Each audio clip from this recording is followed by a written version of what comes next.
Hello, everyone. Welcome to this presentation that I prepared together with my colleague Raul Castaño for our conference. So this is a presentation of a paper that we've been working on for quite some time now, in which we basically try to bring a little bit of conceptual but also empirical clarity when it comes to these concepts that we very often use when it comes to the study of energy poverty, energy vulnerability. Now, of course, these are concepts that have been around for quite some time now. However, one thing that we notice quite often, and I think that goes for all of us anchored in this field, is that when it comes to the use of these concepts and when it comes to trying to make them useful in practice, we very often notice that we fall into a kind of like a shortcoming, like a conceptual shortcoming stemming from the complexity of energy poverty and also of energy vulnerability, which very often makes these concepts too fuzzy, sometimes used interchangeably, and quite often built in a way that makes them very difficult to be used in practice in a way that clearly identifies when we speak about each of them and what are the appropriate measures to address them once we have identified when we encounter energy poverty and when we encounter energy vulnerability. So we prepared quite a bunch of slides here that I will go through, and I encourage you to just stop the video when something catches your eye. The point is that we try to build a little view that follows a little bit the evolution of these concepts in the literature for over 30 years now, energy poverty and energy vulnerability. And the thing that we try to bring new when it comes to the theoretical approach of our paper is based on an observation that we've made as we have been trying to bring a little bit of clarity, conceptual clarity when it comes to these two concepts. So the fact that although we speak of a certain kind of poverty, energy poverty, and a certain kind of vulnerability, energy vulnerability, there is very little connection with the wide body of literature that has been previously, so even older, previously built on the concept of poverty itself and vulnerability itself. So we believe that bringing a little bit of the theoretical backbone, let's say, of what has been written, what has been developed around the concepts of poverty and vulnerability before we attach the label of energy to either of them, would actually help quite a lot us, those who work with energy poverty and energy vulnerability. Now, the point, besides the conceptual use, let's say, of speaking about poverty and vulnerability when we try to make sense of energy poverty and energy vulnerability, we also try to use some of the empirical tools that have been developed around these concepts in order to see how much of them we can borrow when we are trying to speak about energy poverty and energy vulnerability, based on the very simple premise to which I think we almost all agree, that energy poverty and energy vulnerability are not synonyms, and they should not be regarded as such. Now, that might seem as being quite straightforward, but unfortunately in practice, especially when we are dealing with policymakers, I think very often we have encountered the situation in which, in some people's minds, energy poverty and energy vulnerability are quite the same, more or less. And that does not serve our purpose in actually trying to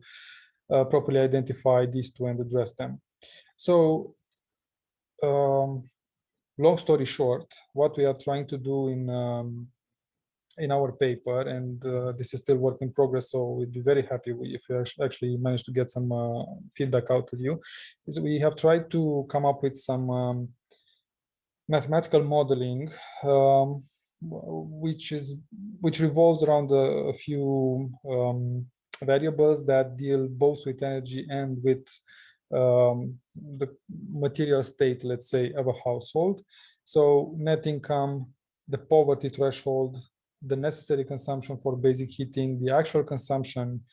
for heating in a household. Besides that, as we see, we also bring into discussion the temperature in each household,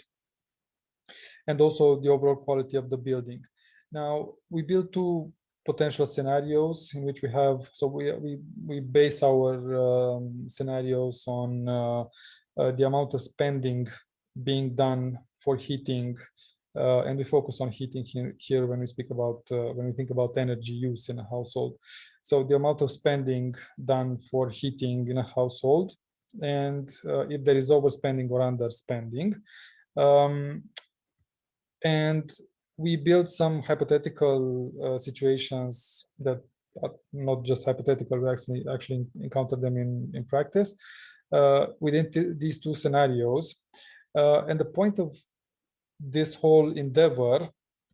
is to actually identify when we have energy poverty, when we have energy vulnerability, when we have poverty as such, when we have vulnerability as such, and what type of policy we should apply for each of these situations, because as we move on to show you now, and you'll find this quickly in the presentation, I isolated, let's say, 5 types of vulnerability in which energy poverty is embedded, but also in relation to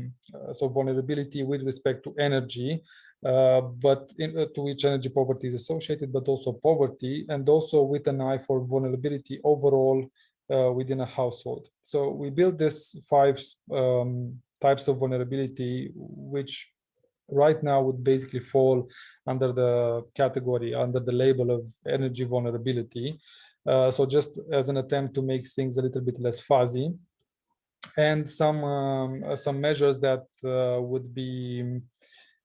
some policies that would be attached to each of these situations. But the point, the fundamental point, like the empirical contribution of what we're trying to do, is revolves around the idea that if we have appropriate data on the certain variables that we are trying to include in our mathematical modeling, we can identify each of these particular types of vulnerability for each household, basically anywhere where we have the possibility to attach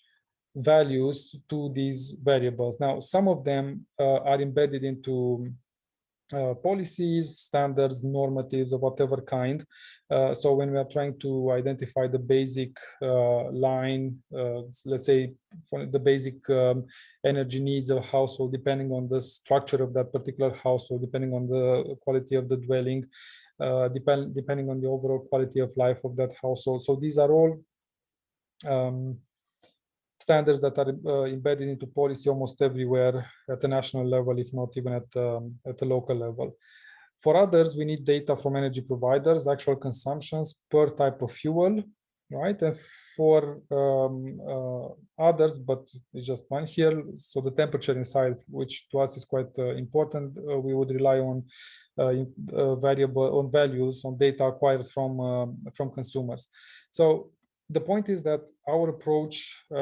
which again tries to have some impact both at the conceptual level and also at the empirical level into policy making, would work. We believe it would bring significant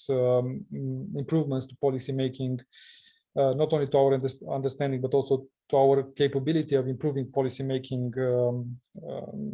everywhere, basically where we are active, because most of us are trying to be active at the level of policy making. But this year, number 4 is the fundamental, 4 and 5 probably are the fundamental premises for our approach to work. We need to get all these stakeholders to work together in order to understand that data provided by each of them is essential in order to properly identify when a household is at risk of poverty, energy vulnerability of whatever kind, or if it's in a situation of vulnerability overall. And data is of essence to this approach. In the absence of data, there is still stuff that I think can be done. So it's not like if we don't have the data, what we are trying to propose in our paper becomes meaningless. But of course, we need to work with